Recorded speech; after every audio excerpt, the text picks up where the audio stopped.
Good morning everyone.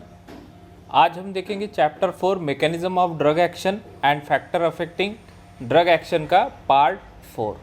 तो last lecture में हमने देखा था फैक्टर मॉडिफाइंग ड्रग एक्शन के 11 फैक्टर्स। इसके आगे के फैक्टर आज हम देखते हैं। तो 12 नंबर का फैक्टर है अदर ड्रग थेरेपी। तो अदर ड्रग थेरेपी में क्या होता है, in case of multiple drug therapy effect of one drug may be modified by the presence of another drug। तो जब मल्टीपल ड्रग थेरेपी, आजकल तो वही चलता है, मल्टीपल ड्रग थेरेपी ही होता है। तो कभी कभी क्या होता है कि भाई एक ड्रग दूसरे ड्रग के एक्शन को मॉडिफाई करता है। इसका वेल नोन एग्जाम्पल और बहुत ही सिंपल एग्जाम्पल है आपका एंटीबायोटिक टेट्रासाइक्लिन।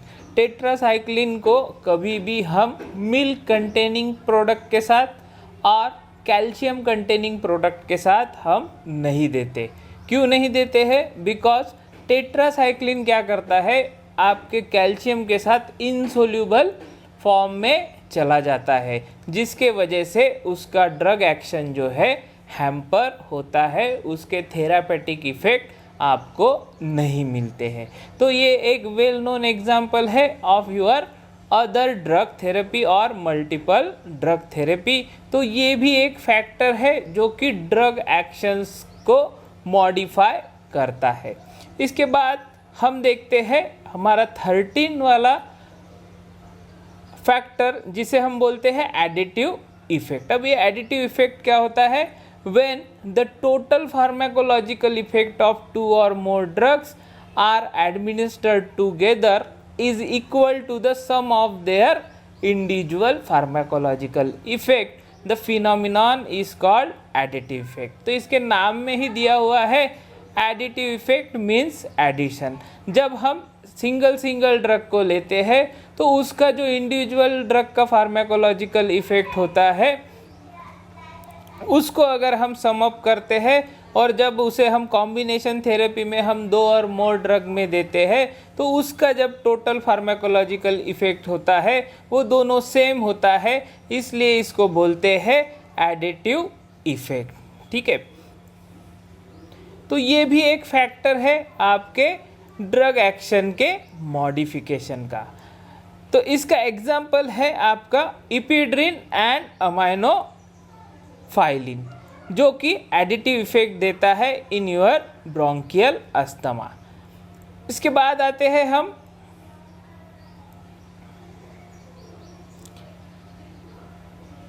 सिनर्जिस्टिक इफेक्ट पे। ठीक है, यहाँ पे टाइटल नहीं आया है, बट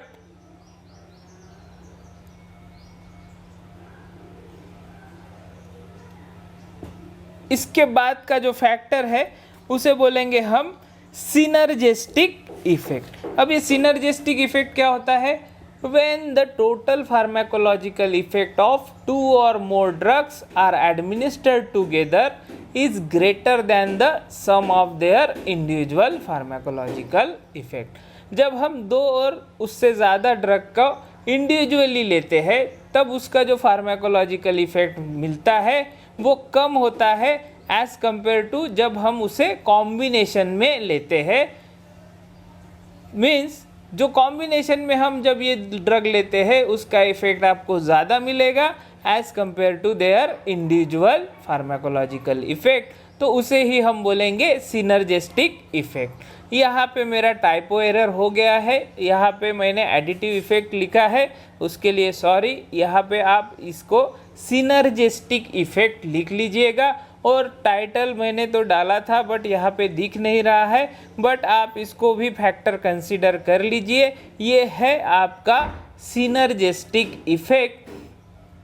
तो ये भी जो है ये भी एक फैक्टर है कि कोई ड्रग जो है जब कंबाइन फॉर्म में आते हैं, दोनों मिलते हैं, तो आपको एडिशनल इफेक्ट के अलावा भी और ऊपर का एक इफेक्ट मिलता है, तो उसे हम बोलते हैं सिनर्जिस्टिक इफेक्ट। तो इसका एग्जाम्पल है आपका कोडिन एंड एस्प्रिन, जो कि आपको बेटर एनाल्जेसिक इफेक्ट देता है देन देयर इंडिविजुअल इफेक्ट। अगर कोडिन को आप अकेले लेंगे तो उसका एनाल्जेसिक इफेक्ट आपको उतना मिलेगा नहीं।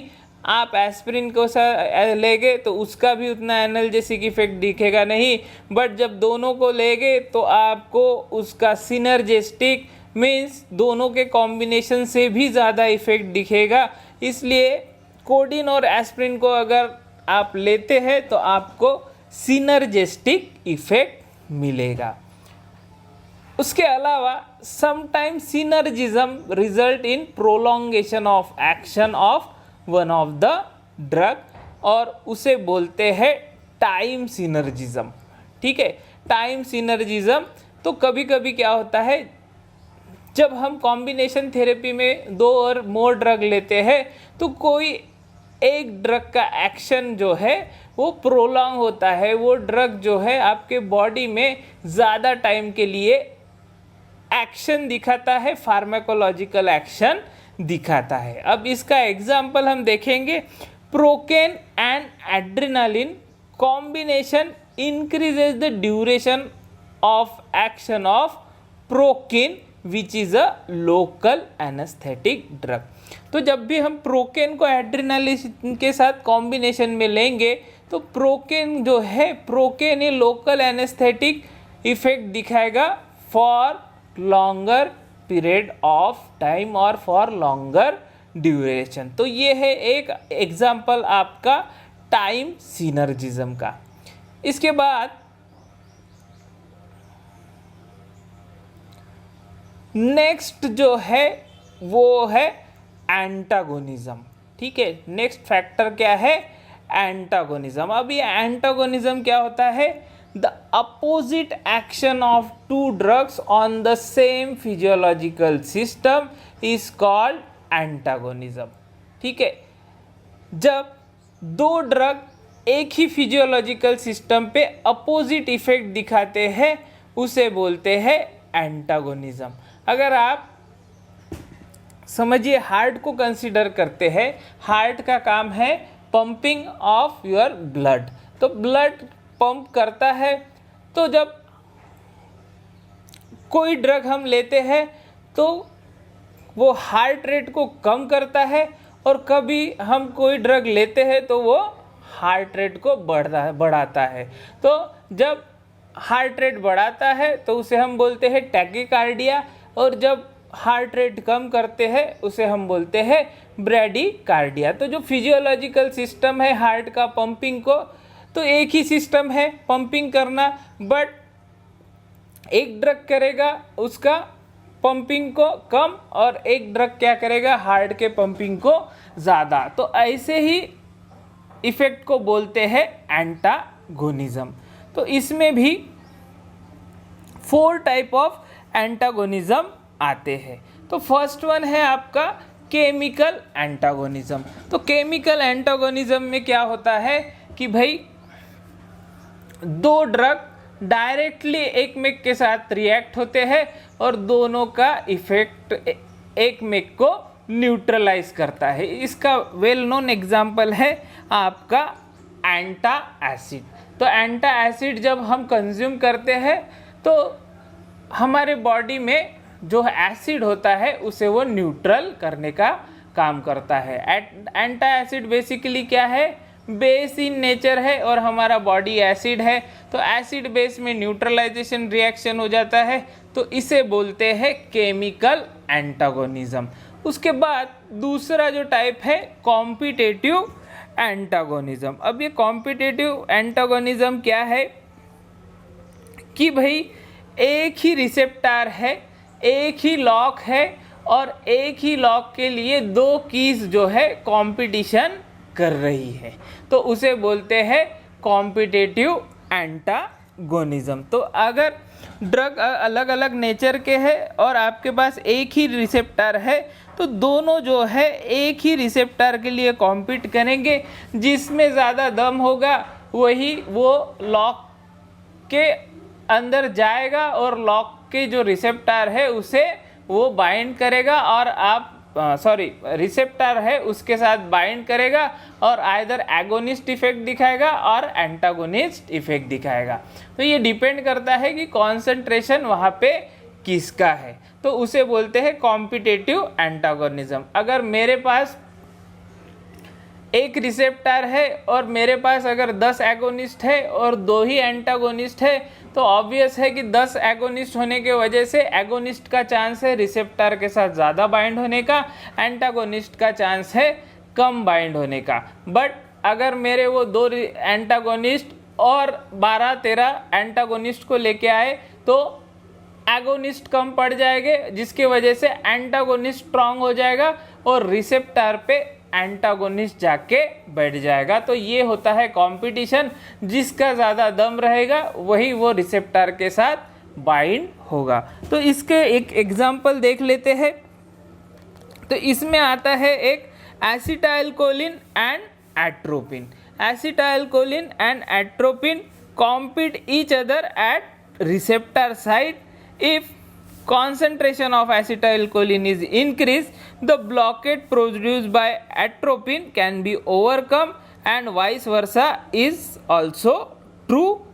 इसे बोलेंगे हम कॉम्पिटिटिव एंटागोनिज्म और इसे बोलेंगे हम रिवर्सिबल एंटागोनिज्म। तो एट्रोपिन और एसिटाइलकोलिन में ये चीज़ मोस्टली होता है, जिसका कॉन्सेंट्रेशन ज़्यादा रहेगा वो रिसेप्टर पे एक्ट होगा, जिसका कम रहेगा वो वहाँ से रिसेप्टर से हट जाएगा।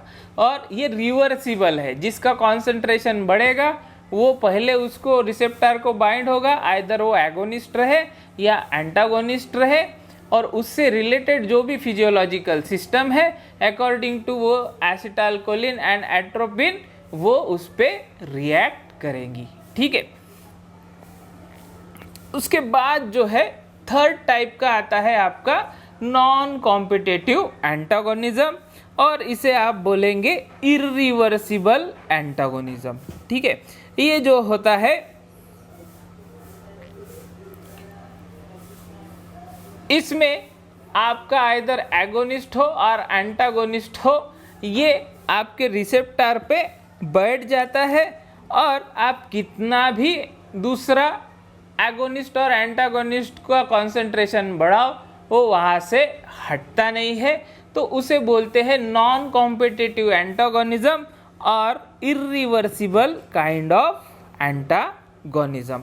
इसका एग्जाम्पल है फिनॉक्सी बेंजामिन। ठीक है, फिनॉक्सी बेंजामिन जो होता है ये जो होता है ये आपका अल्फा एड्रिनर्जिक ब्लॉकर है। ठीक है, अल्फा एड्रिनर्जिक ब्लॉकर है फिनॉक्सी बेंजामिन। तो ये जब ब्लॉक करता है आपके अल्फा एड्रिनर्जिक रिसेप्टर को, तो आप कितना भी नॉर एड्रिनालिन वहाँ पे बढ़ाए या फिर उसका नॉन एड्रिनालिन का कॉन्सेंट्रेशन बढ़ाएंगे तो भी ये फिनॉक्सी बेंजामिन जो है वहाँ से हटता नहीं है, और वो जो ब्लॉकेज जो होता है वो इरिवर्सिबल होता है। ठीक है, तो ये एक एग्जाम्पल हो गया आपके नॉन कॉम्पिटिटिव एंटागोनिज्म का। तो ये है टाइप्स ऑफ एंटागोनिज्म। और एक फोर्थ वन रह गया हमारा फिजियोलॉजिकल एंटागोनिज्म। ठीक है, तो ये फिजियोलॉजिकल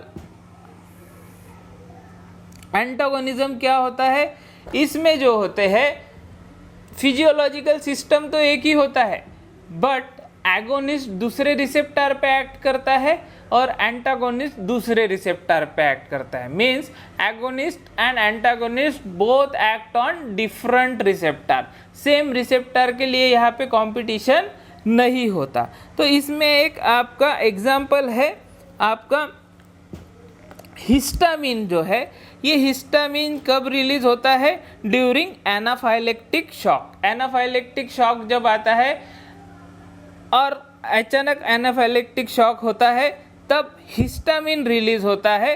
तो इसे एंटागोनाइज करने के लिए एड्रेनालिन भी हमारे बॉडी में रिलीज होता है, और एड्रेनालिन हम देते हैं, एड्रेनालिन रिलीज नहीं होता है, एड्रेनालिन हम देते हैं to cope up with that anaphylactic shock. तो ये जो एड्रेनालिन है ये दूसरे रिसेप्टर पे एक्ट होता है, और जो हिस्टामिन जो है ये दूसरे रिसेप्टर पे एक्ट होता है, बट जो फिजियोलॉजिकल सिस्टम जो है वो सेम होता है, जो कि होता है आपका ब्रोंकिया। जब हिस्टामिन रिलीज होता है ड्यूरिंग एनाफाइलेक्टिक शॉक तो आपका ब्रोंको कंस्ट्रिक्शन होता है। ठीक है, ब्रोंको कंस्ट्रिक्शन को रिलैक्स करने के लिए हम एड्रेनालिन देते हैं, जिसकी वजह से ब्रोंको डायलेशन होता है और आपका ब्रोंकिया जो है वो डायलेट होता है। उसके बाद है नेक्स्ट फैक्टर आपका ड्रग टॉलरेंस। तो ड्रग टॉलरेंस क्या होता है? On repeated administration of some drugs they may prove ineffective at the usual therapeutic dose. Progressive increase in the dose is required to produce the desired effect. This phenomena is described as drug tolerance. ठीक है, तो drug tolerance क्या है कि भाई कोई drug हम repeatedly ले रहे हैं तो वो कुछ दिनों के लिए तो थेरापेटिक इफेक्ट दिखाता है, बट एक टाइम के बाद हमारी बॉडी जो है उसे एडप्ट हो जाती है और हम वो ड्रग उतने कॉन्सेंट्रेशन में, सेम कॉन्सेंट्रेशन में लेंगे तो भी हमें इफेक्ट नहीं मिलता है। टू गेट दैट इफेक्ट और डिजायर्ड इफेक्ट हमें हमारा जो डोज है उसे बढ़ाना पड़ता है, और यही फिनोमिना को हम बोलते हैं ड्रग टॉलरेंस। हमारे बॉडी का जो है ड्रग टॉलरेंस बढ़ गया है, हमारी बॉडी को अभी ज़्यादा ड्रग चाहिए to get a desired effect. तो ये टाइप है आपके ड्रग टॉलरेंस के। तो इसमें आता है first one true tolerance, second आता है सूडो टॉलरेंस और थर्ड वन आता है आपका टैकीफाइलैक्सिस। तो फर्स्ट जो होता है ट्रू टॉलरेंस में दो टाइप के टॉलरेंस आते हैं, एक तो नेचुरली टॉलरेंस आता है या फिर एक्वायर्ड टॉलरेंस आता है। नेचुरल टॉलरेंस में भी स्पीसीज टॉलरेंस आता है और रेशियल टॉलरेंस आता है। एक्वायर्ड टॉलरेंस में आपका टिश्यू टॉलरेंस और क्रॉस टॉलरेंस आता है। तो अभी हम इसका एक एक टाइप देख लेते हैं। तो फर्स्ट देखते हैं ट्रू टॉलरेंस। ट्रू टॉलरेंस जो होता है, ये जब भी हम ड्रग जो है ओरली और पैरेंटरली लेते हैं तो ये ट्रू टॉलरेंस आता है। अब ट्रू टॉलरेंस जो है इसमें भी दो टॉलरेंस मैंने जैसा बोला था, एक आता है नेचुरल टॉलरेंस और सेकंड वन आता है एक्वायर्ड टॉलरेंस। तो उसमें हम फर्स्ट टाइप देखते हैं नेचुरल टॉलरेंस, जो कि नेचुरली होता है। तो it has been observe with both oral and parental administration of drug.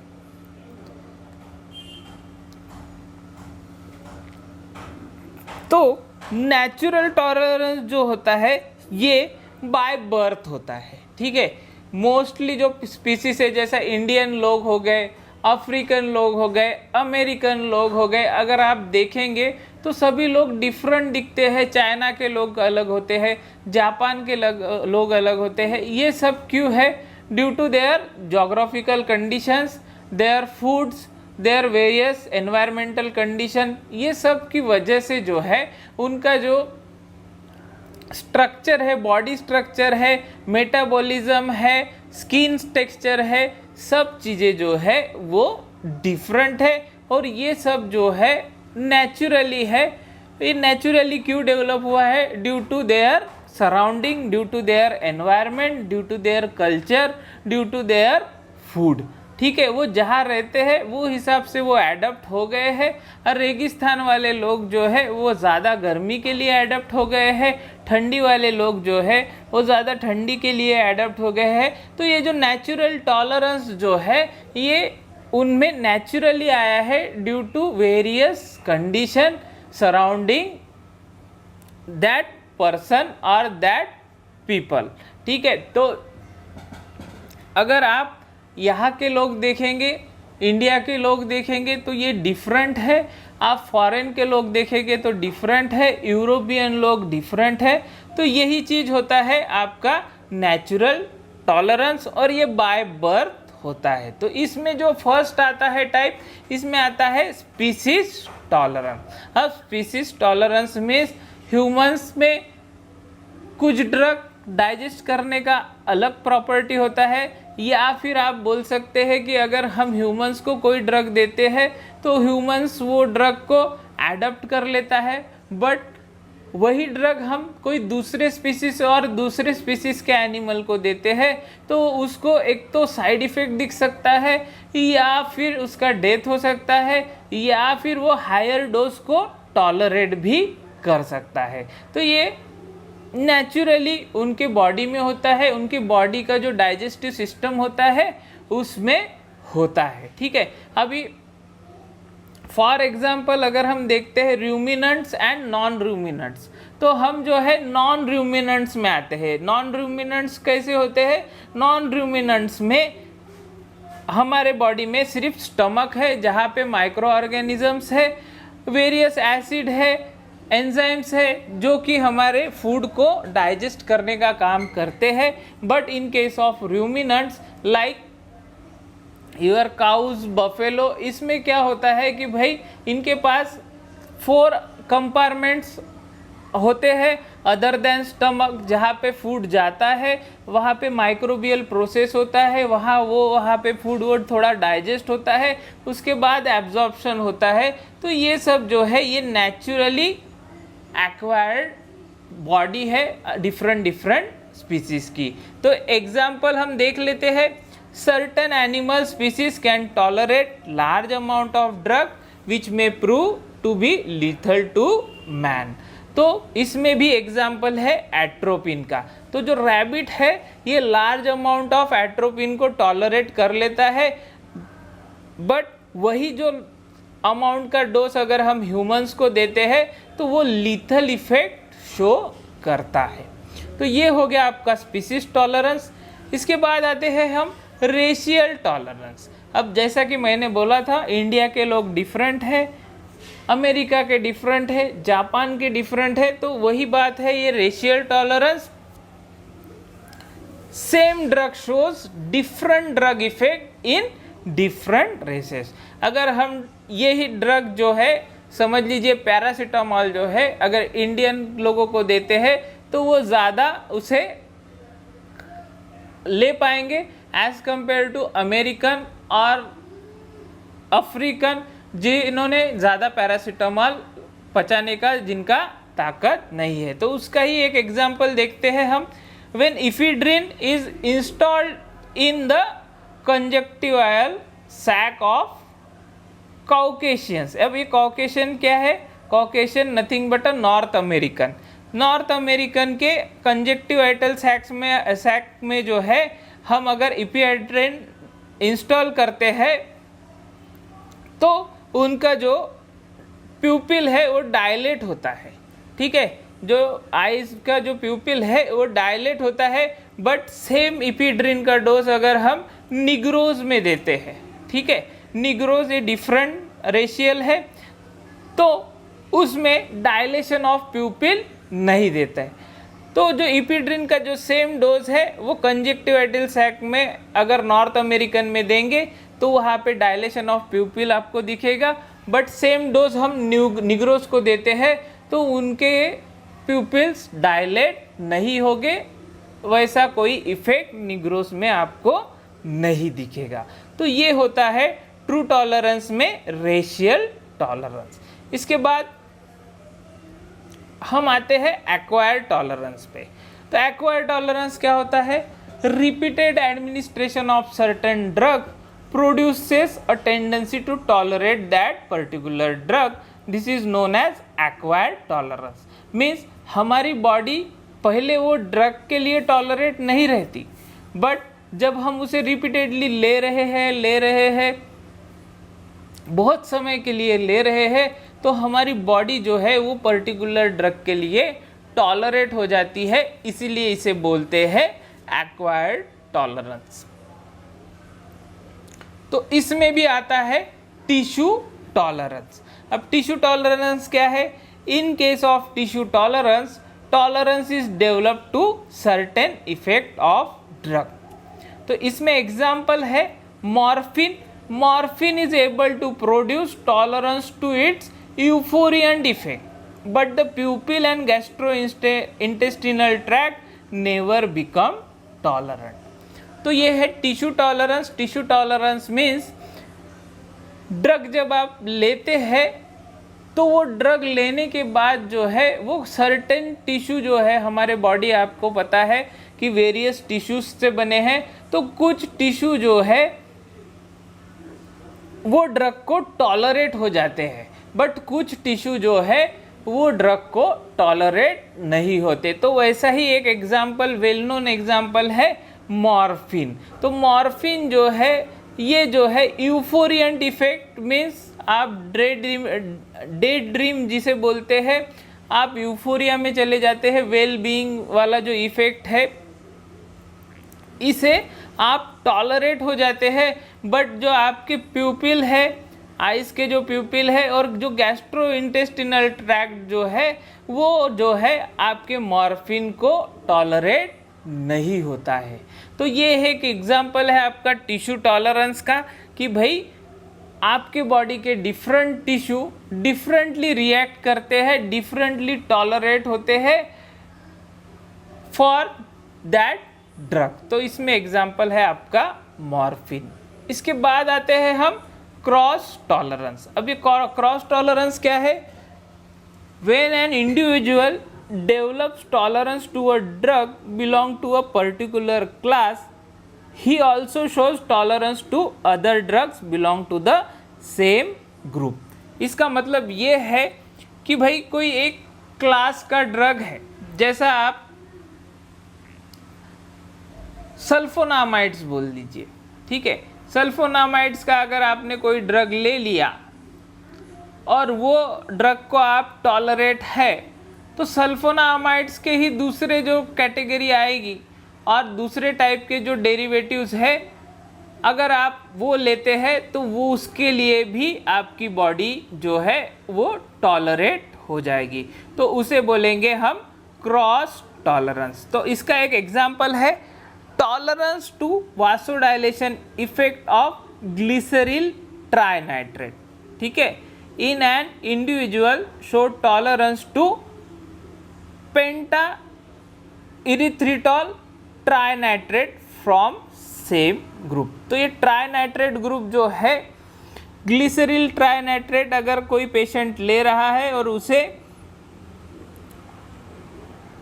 Tolerance आ गया, वासोडाइलेशन इफेक्ट नहीं मिल रहा है ड्यू टू दैट ग्लिसरील ट्राइनाइट्रेट, तो वो अगर दूसरा ड्रग लेता है सेम ही ग्रुप का जिसका नाम है पेंटा इरिथ्रिटॉल ट्राइनाइट्रेट, तो उसे वासोडाइलेशन इफेक्ट नहीं मिलेगा बिकॉज ऑफ क्रॉस टॉलरेंस। तो ये हो गए आपके एक्वायर्ड टॉलरेंस जो कि रिपीटेड एडमिनिस्ट्रेशन से आते हैं। कोई ड्रग हम रिपीटेडली लेते हैं तो वो ड्रग हमारे बॉडी में एक टाइम के बाद इफेक्ट दिखाना बंद करता है, उसे ही हम बोलते हैं एक्वायर्ड टॉलरेंस। इसके बाद हम आते हैं सूडो टॉलरेंस। तो सूडो टॉलरेंस जो है ये कब ऑब्जर्व होता है? Only with oral route of administration. Pseudo tolerance जो है ये तभी ऑब्जर्व होता है या तभी आता है जब हम कोई ड्रग ओरली लेते हैं। अब इसका वेल नोन एग्जाम्पल है आपका पॉइजन। तो when a small dose of poison is taken orally, then tolerance to be develop by the GIT। जब हम पॉइजन का थोड़ा थोड़ा डोज लेते हैं तो हमारा GIT क्या करता है, उसे धीरे धीरे धीरे धीरे टॉलरेट हो जाता है, ठीक है।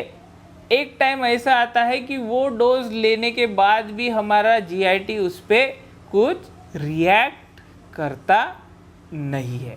अब ये क्यों होता है? This is possible after repeated administration of small quantities of poison by oral route as the individual become immune to such poison. तो हम धीरे धीरे ले रहे हैं, थेरापेटिक डोज तो नहीं ले रहे हैं, हम बहुत ही स्मॉल अमाउंट में ले रहे हैं, जिसके वजह से जीआईटी क्या हो रहा है, धीरे धीरे वो पॉइजन को एडप्ट होते जा रहा है और अल्टीमेटली वो कुछ टाइम के बाद इतना इम्यून हो जाता है वो पॉइजन का कि भाई आप पॉइजन लेंगे ओरल रूट से तो आपके बॉडी में पॉइजन का कोई इफेक्ट दिखेगा नहीं। बट अगर आप अदर देन ओरल रूट से वही पॉइजन लेते हैं तो आपको डेफिनेटली पॉइजनिंग होगा और अल्टीमेटली उसके टॉक्सिक इफेक्ट दिखेंगे। अब ये क्यों दिखेंगे? बिकॉज आप का टॉलरेंस कब डेवलप हो रहा है? जब आप इसे ओरली ले रहे हैं, ओरल रूट से ले रहे हैं, तो जो रूट से वो जा रहा है वही रूट को वो मॉडिफाई कर रहा है, वही रूट के जो सेल्स है उसी के साथ वो इंटरैक्ट कर रहा है, उसी के साथ वो कम्युनिकेशन कर रहा है, उसी के साथ वो आप बोल सकते हैं सेटिंग कर रहा है कि भाई मैं आ रहा हूँ, मैं रोज़ रोज़ आऊँगा, मुझे तुम एडजस्ट कर लो। बट अगर वही पॉइजन आप डायरेक्टली आपके अदर रूट से देते हो, समझ लीजिए इंट्रावेनसली देते हैं, तो इंट्रावेनसली अगर आप देते हैं तो वहाँ पे नए सेल रहेंगे, नए सेल से पॉइजन का कोई सेटिंग नहीं रहेगा और अल्टीमेटली पॉइजन उसका लीथल इफेक्ट दिखा देगा। तो अल्टीमेटली ये जो चीज़ है सूडो टॉलरेंस, ये तभी डेवलप होता है जब आप कोई पर्टिकुलर रूट से, स्पेशली ओरल रूट से इसे धीरे धीरे लेते हैं और धीरे धीरे लेने के बाद वो जीआई ट्रैक्ट बोलिए या फिर वो पर्टिकुलर रूट बोलिए, वो उसे एडप्ट हो जाता है और पॉइजन और आपके जीआई ट्रैक्ट में एक ट्यूनिंग हो जाता है और सेटलमेंट हो जाता है। जीआईटी उसके हिसाब से, पॉइजन के हिसाब से खुद को एडप्ट कर लेता है। तो इसका एग्जाम्पल है आपके क्रोनिक अल्कोहलिक, जो एकदम ज़्यादा अल्कोहल पीने वाले जो लोग होते हैं उनका जो है इंटेस्टिनल म्यूकोस जो होता है, इंटेस्टाइन का जो म्यूकस मेम्ब्रेन जो होता है वो ठीक हो जाता है, जिसके वजह से वो ज़्यादा से ज़्यादा अल्कोहल भी लेंगे तो भी वो टॉलरेट कर लेते हैं। ठीक है, तो यही चीज़ है उनके ज़्यादा अमाउंट ऑफ अल्कोहल को टॉलरेट करने का सूडो टॉलरेंस।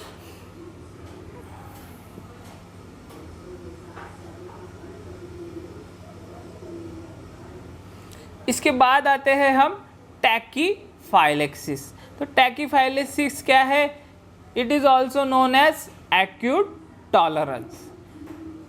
अब ये क्या होता है? It has been observe that when certain drug administered repeatedly at very short interval of time shows reduce pharmacological response, this is known as टैकीफाइलेक्सिस।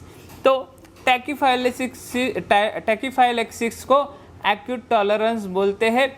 अब ये एक्यूट टॉलरेंस कब आता है कि भाई आप कोई ड्रग को जैसा आज लिया, उसके बाद एक हफ्ते बाद लिया, उसके बाद कुछ हफ्ते बाद लिया, कुछ हफ्ते बाद लिया या फिर कुछ दिन बाद लिया, तो इसके वजह से क्या होता है वो ड्रग का जो है आप शॉर्ट इंटरवल में इंट्रोड्यूस करना चालू करते हैं जब बॉडी में, तो एक टाइम में क्या होता है उसके फार्माकोलॉजिकल रिस्पॉन्स जो है वो रिड्यूस होने लगता है। जितना उसने पहले टाइम पे इफ़ेक्ट दिया उतना इफ़ेक्ट वो सेकंड टाइम पे नहीं देता है और ऐसा धीरे धीरे धीरे उसका जो फार्माकोलॉजिकल रिस्पॉन्स है वो कम होने लगता है और यही फिनोमिना को बोलते हैं टैकीफाइलेक्सिस।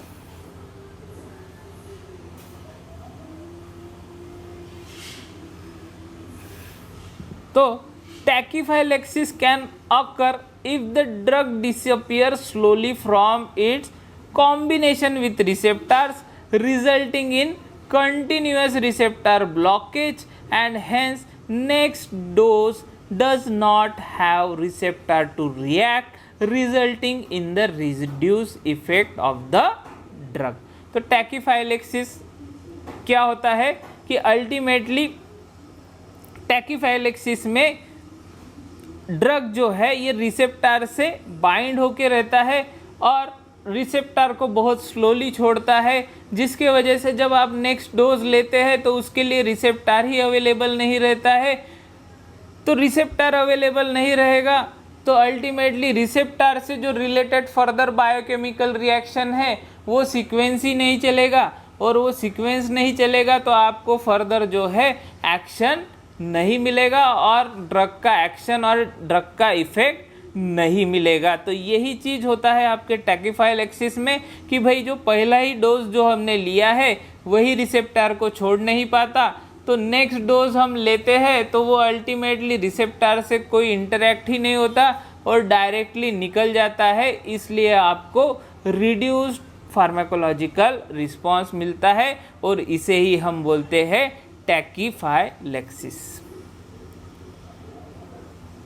एग्जाम्पल देखते हैं, repeated administration of ephedrine in the treatment of asthma में produce diminish response to it. तो इपिड्रिन अगर आप अस्थमा के ट्रीटमेंट के लिए रिपीटेडली लेते हैं तो वो प्रोड्यूस करता है आपका ये इफेक्ट जिसे हम बोलते हैं टैकीफाइलेक्सिस। तो डिमिनिश रिस्पॉन्स मिलता है अगर आप रिपीटेडली इपिड्रिन को यूज करते हैं for the treatment of asthma.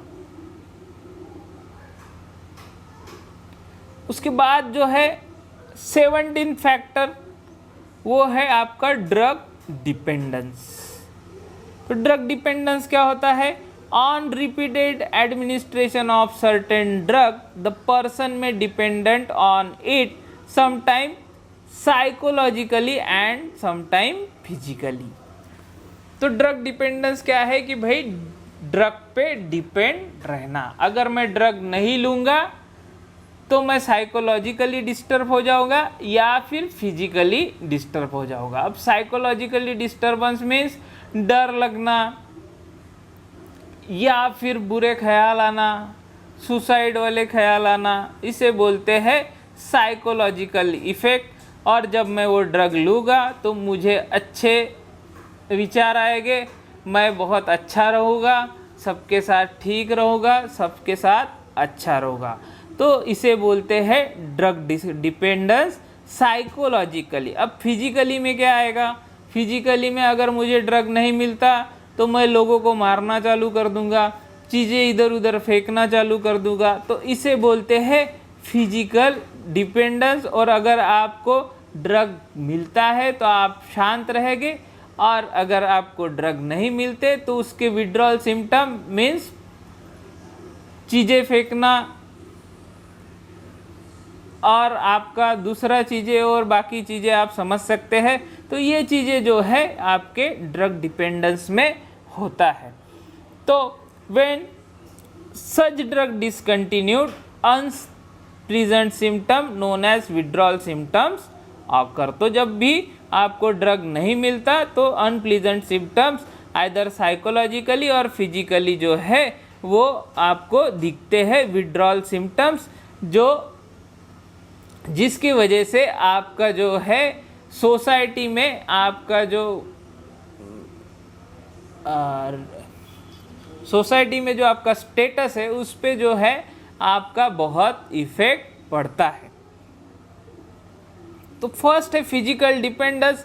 In this condition in which the body achieve adaptive stage to drug, if the drug is withdrawn intense physical disturbance occur. तो जैसा मैंने बोला था, आपको अगर ड्रग मिलता है तो आप अच्छे हैं, अगर ड्रग नहीं मिलता है तो आप चीज़ें इधर उधर फेंकेंगे, वायलेंस क्रिएट करेंगे, उसे बोलते हैं फिजिकल डिपेंडेंस।